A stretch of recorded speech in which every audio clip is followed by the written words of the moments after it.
In this guide, I'm going to show you how to redeem stars on TikTok Pro event. This is Aiden from JustBoz, and before we get into this guide, make sure to like the video and subscribe to the channel with all notifications on. It really does help with the channel and it lets us know that you want more content like this, so we greatly appreciate it. If at any point throughout this guide you did have any questions, just ask them down in the comment section below and we can help you out further. I'm going to be doing my best to reply to every single comment down there. First things first, go ahead and open up the TikTok Pro events and you need to go to the current event or fan hub. Essentially just go ahead and select whatever it might be and you could just hit the star icon down in the very bottom.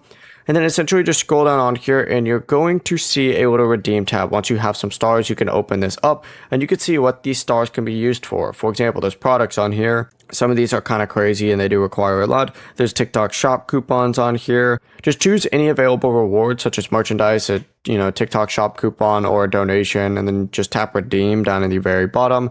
Confirm your selection and the required stars will then be deducted from your balance. The process really is as simple as that. Before you do leave, make sure to like the video and subscribe to the channel with all notifications on. It really does help with the channel and it lets us know that you want more content like this. We'd greatly appreciate it. And if at any point throughout this guide you did have any questions, just ask them down in the comment section below and we can help you out further. I'm going to be doing my best to reply to every single comment down there. Peace.